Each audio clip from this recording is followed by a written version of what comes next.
Hey everybody, this is Tracy here for another edition of A View from Tracy's Point, and we're here to recap The Quad, Season 1, Episode 2, and I'm going to call this Spirit Week. There wasn't a title on the BET website nor on the channel guide, but it was Spirit Week at GAMU, so that's what we're going to go with. So the show opens with Cedric being arrested for the murder of Chantel, who was his girlfriend that had came to visit from Chicago. And in humiliating fashion, the police handcuffed him and bring him out of the dorm and, parades him through a crowd of students, who were trying to figure out what was going on. And so, the guy, Bryce, who's his roommate, was basically trying to call his mom as he was walking to the car. And then the students are like, why they handcuff him? Why are they treating him like he killed somebody? And then you could hear, one of the students say, because he probably did. And as they were taking him away, Eva pulls up. And so she's kind of confused as to what's going on.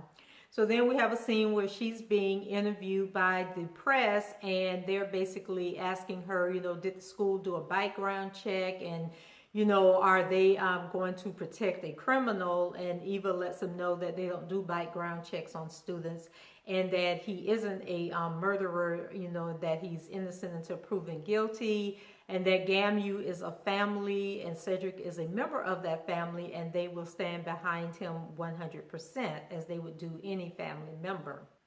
So while she's talking, her daughter Sidney is out in the crowd, and, she said a part about, they asked her, did she have any words for the family of Chantel?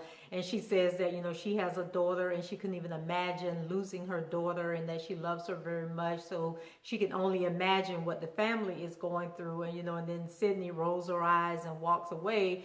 So I'm thinking, okay, in the last episode when your butt, was drunk and passed out, and your mom, took you in and you all in her bed and was like, mommy, give me a hug. But now she seems to be back to her regular mean and spiteful self. After the press conference, when Eva returns to her office, the guy who wants her job, and I can't remember what his name is, but he comes in and accuses her of admitting criminals to the school. And then he then shows her the video of Sidney, when she was at the party drinking and passed out and, was kissing the other female student. But Eva isn't fazed by it and tells him that if he wants her job, then he needs to do better in trying to get it from her. But, trying to pull her into a scandal or threatening, to release the videos isn't going to work with her, because Kim Kardashian became famous from a sex tape. So putting out a sex tape means nothing these days. So the football team is in the shower, and all of a sudden the water goes off. And then we have a scene where Eva, after she was arguing with the guy, who wants her job, she tells him that, she's going to go to the restroom, and I guess so he can pick his bottom lip up and walk out the office. So we have her in the restroom, and she's trying to wash her hands, and the water goes off. And her assistant, Crystal, comes in, and she tells her that, she doesn't know what's going on, because she had contacted the water department and set up a payment arrangement. But Crystal lets her know that the water department is probably sick of the school's promises to pay the bill and didn't care anything about her payment arrangement. So Bryce, who is Cedric's roommate, his father is an attorney, and he comes to the dorm, to check on Bryce and see what's going on. And so Bryce is pretty much saying that Cedric is innocent, and he wants his father to go and represent him and go talk to him. But the dad, is like, no, I'm not going to talk to him, and I need you to stay away from him and away from this case, because your name is at stake. And, he says Richards and Associates. And the son is like, what are you talking about? You're the one that taught me about protecting innocent people and helping the underdog up. But the dad isn't hearing it. He just wants his son to stay away from Cedric and not tarnish the family's name. So Eva calls one of her old colleagues. It was a white woman from, I think, the college that she used to work with. Her name is Cara. And it seems like every show that I recap has a Cara in it for some reason. But Cara wastes no time in letting Eva know that it's, being rumored that she was forced to resign from the college that she worked at because she had gotten caught sleeping with one of the grad students. So then Eva, is upset and basically tells her that she can't discuss the terms of her resignation. And so the woman, Cara, hangs up on her. So the football coach walked in, as she was ending the phone call and heard her call whoever she was talking to a bitch. But he's there to let her know that he has a donor that may be able to help them with their financial problems and to get the water turned back on. Then this show moves on to Cedric, and he's laying in his jail cell and he's recalling a memory from when he was a little boy.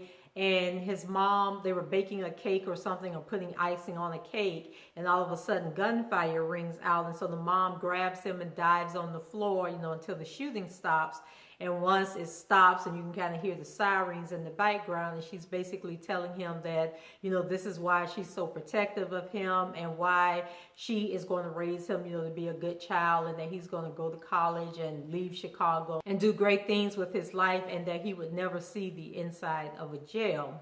Then we move on to Sidney, and she's back in her dorm room with her roommate, and the roommate is really in a good mood because her boyfriend has finally called her. Remember, he's like a football player at either Georgia State or the University of Georgia, but anyway, she was having a hard time getting in touch with him, so they finally talked, and he has promised to come and see her. Then we go back to the jail, and Attorney Richards, he's come to see Cedric, but it's not the visit that we were hoping for. He reminds Cedric that when they were checking into the dorm room and he was introduced to Bryce, that he had called Bryce a blue blood. And so Cedric, says that he didn't really mean that. He was only joking. But Mr. Richards says that, he knows he was joking, but it's true that Bryce is a blue blood, and he plans on keeping it that way because, he has hopes and dreams for Bryce's future, and that future doesn't include Cedric. And then he goes on and just basically telling Cedric that, he doesn't really have a future, and that, all his life was ever meant to be, was for him to be a criminal, and that's why he's behind bars, and just really talking down to him like there's no hope for his future. And Cedric lets him know that, he had a father also, and that his father died when he was 3 years old. And, so Mr. Richards is basically like, he's sorry to hear that, but his job as a father is to protect his sons and provide them with a better life. And so he basically just does not want Cedric to have anything to do with Bryce, and he pretty much doesn't care what happens to Cedric, with this murder case. So Cedric is shocked, that he has to listen, to what this guy has to say, and he becomes, emotional and upset because he hasn't had a chance to even grieve the death of Chantel, because he found out that she was dead when they came to arrest him. And so, he's really feeling bad, and I feel sorry for him. And I just think, like, Bryce's dad is really an asshole, and I just hope that there really aren't black men out there that would treat another black child that way, but I'm sure that there is. Then we go over to Eva, and her and the football coach, they're taking a ride together to go visit the donor, and he's getting all in Eva's business, and he brings up the fact that he overheard her call whoever she was talking to on the phone a bitch. So the phone rings, and she doesn't have to answer the question about who she was talking to, and it's Sidney on the phone. But then Sidney, is carrying on that her dad is coming to town, and she's back, being in her little bitch mode, little whiny, spoiled brat, mad about everything, being flip-mouthed. Eva pretty much cuts the conversation short and hangs up the phone. And so when she looks over at the coach, she pretty much lets him know that her daughter is off the chain, but he tells her that he pretty much understands what she's going through, and that when his wife left him to raise their two daughters, he was afraid and didn't know how he was going to handle things. And so Eva is surprised to know that he has two daughters, but I think his daughters are only 10 and 11 or 9 and 11. So he really hasn't experienced, a teenage out of control daughter before. So they arrive at their destination, and it is a strip club. And so it turns out the donor is the owner of a string of strip clubs, car washes, and I think he may have said like some fast food restaurants. And I'm thinking, Lord have mercy, Eva, the last thing you need is to be up in the strip club. And it gets back to that band director and his little crony that are trying to get you fired. So why do they go inside and the donor is Jason from the game? And I'm just like, okay, the show was going good till y'all added this jokester, and trust me, he is the same Jason that he was on the game, but I think his name is Mr. Briggs on this show, but has the same personality, same, doesn't take anything serious type personality. So he lets Eva know that, he's a graduate of GAMU and that they have never came to him in all the years that since he's graduated and become successful, they've never come to him for a donation or wanted to accept his money. So he tells her that she can reach into his pockets and whatever she pulls out is hers and she can take it back to the school. Back at the jail, Cedric is meeting with his public defender, and the guy is telling him that, the best thing that he can do is take a plea deal. And while, Cedric was telling the guy that he wasn't pleading guilty because he hadn't done anything, his mom comes in and she says that, I can't remember what she said when she came in, because it was sort of like she was talking to Cedric at his current age, but then he's a little boy when they were, putting the icing on the cake and the gunfire, started going off in the background. And then all of a sudden it was Cedric at his regular age again. And so he's pretty much telling her that, he doesn't think that Chantel is really dead, that it probably was another girl, but she lets him know that it was Chantel, that they had identified the body and that she had been strangled to death. And she also lets him know that her parents didn't know that she was in Georgia, but Cedric says that that's not true, that they did know that she had came to visit. So then the public defender, he introduces himself. And so then the mom just starts acting kind of weird and says that she has to get back to Chicago because if she's going to hire him a real attorney, then she's got to, be putting in as many hours as she can at work. And then the lawyer is like, well, I am a real attorney and I'm telling you that the best thing he can do is take this plea deal or he's going to spend the rest of his life in prison. But mama was like, I got to go. And she ran out. So I don't know if she is suffering from some kind of mental illness, if she has like post-traumatic stress disorder. I don't know what's going on with mama, but I'm got a feeling we're going to find out later on. And then I got to thinking about when Cedric told Mr. Richards that his father died when he was 3. And so now I'm wondering if the father was, murdered, by the violence that takes place in Chicago on a regular basis. So we finally get a scene with the band and they aren't sounding too good, and the director lets them know that they aren't sounding too good. And so then they do something where, the band members compete for first and second chair or something like that. I know nothing about bands or what they were talking about.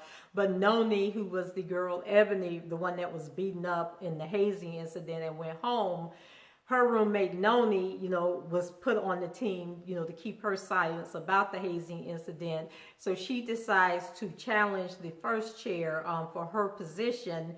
And so it was her, another guy, and then the first chair that were competing. Well, when Miss Noni turn came up, she started playing some Charlie Parker and just blew everybody else out the park. So she wanted to see the first chair. But then the drum major runs over and he's like, he doesn't want her to be in first chair because she didn't legitimately make the team. She only got on the team because Ebony went home. But the band director lets him know that this is his band and he will put whomever he wants in whatever position. Eva shows up to confront the band director and to tell him to leave her daughter alone, and that, she's pretty much sick and tired of him and his little sidekick. And so, these two are going back and forth, and somebody's going to have to leave GAMU, and I don't think it's going to be Eva. So, Mr. Band Director, you better watch yourself. So later that evening, the husband has arrived and him and Sidney are going off on each other. And the dad lets her know that he thinks for her punishment for getting drunk and embarrassing herself is to write a letter for the school's newspaper talking about why, young ladies shouldn't be drinking, underage drinking. And, these are the effects of doing it. And then Eva says, well, no, I've signed her up for the beautification committee at the school, but Sidney wasn't having any one of these options. And she, goes into a little temper tantrum and stomps out of the room. So Eva, she's yelling at her husband saying, why do you let her storm off like that all the time? And he tells her that the reason he let Sidney go was because he needed to talk to Eva about $150,000 that's missing from their bank account. And so, she starts hemming and hawing and everything. But he's like, no, what did you do with that money? Because that's still our joint account. And even though you come from a wealthy family, please don't tell me that the majority of the money was yours, because it's still our joint account. So we find out that Eva turned down the money from Jason slash Mr. Briggs and pulled the money out of her bank account to pay the water bill for the school, which was like $150,000. And so the husband, he starts laughing at her like, are you crazy? But then, she breaks down and lets him know that, she took that job at GAMU because that was the only school that was offering her a job, and that the school is in much worse financial condition than she ever imagined, and that she feels like she's failing at her job. And so, he starts to feel sorry for her, and he lets her know that he believes in her and that he thinks that, she is what they need to turn the school around. So they start looking at each other all goo-goo-eyed and everything. And then it's like, are they going to kiss? Are they not going to kiss? Are they going to kiss? Well, they finally kissed. And honey, let me tell you, Maxwell's A Woman's Work starts playing in the background. And you know that was all she had to write. Okay, because it was over with at that point. And so Eva went to bed with her husband just as quickly as she went to bed with that grad student when he showed up in the original episode.